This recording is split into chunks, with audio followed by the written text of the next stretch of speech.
Hi, Gary here. You know, when I was going to my senior year at West Point, I bought a life insurance contract and started putting away on a monthly basis money that eventually this thing grew over time when I was able to use it 10 years later for some of our needs as a family.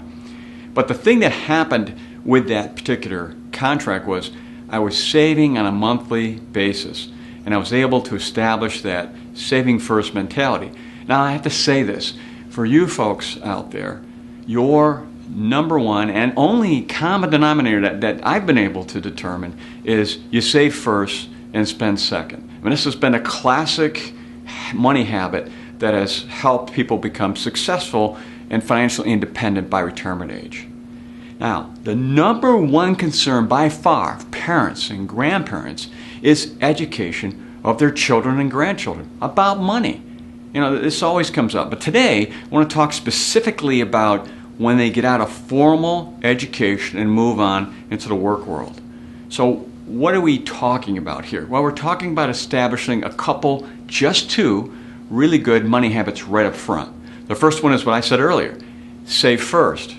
Now, we're talking about millennials. Now, millennials were born in the early 80s through the early 2000s. So they're somewhere between the ages of 10 and 35 years old.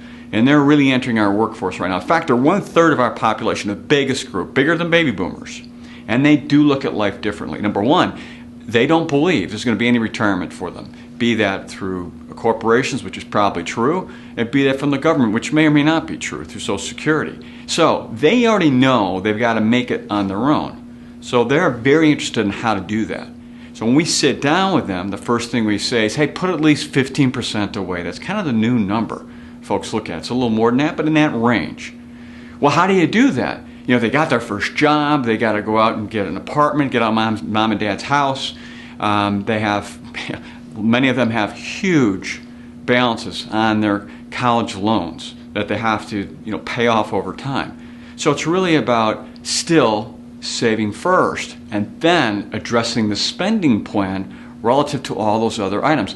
And quite frankly, a lot of them still have to stay home for a while until they have enough money built up on an ongoing monthly basis from salary to get out on their own.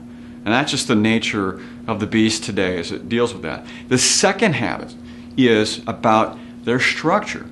So we're going to address paying their loans down and paying rent on an apartment and all the other things that come with it. So a spending plan is really important, but we're trying to structure for them two major areas, short-term needs and these long-term needs, saving for the long term, but also saving for the short term, and at the same time addressing that spending part of it.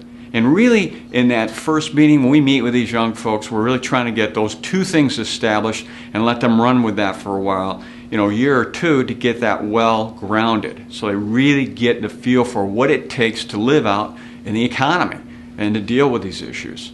It's very important to get that saving first taking place, and then understanding that short and long-term needs that they have relative to what they're dealing with on a daily basis. And they're not as loyal as baby boomers and the silent generation, those older parents and grandparents are, to the corporation. So they're going to move around a lot. So we have to help them establish this savings pattern through 401ks, directly between accounts at a bank. Whatever it happens to be, we want to establish a pattern that happens automatically on a monthly basis, almost like what happened with me with that whole life contract that I bought way back when I was 21 years old.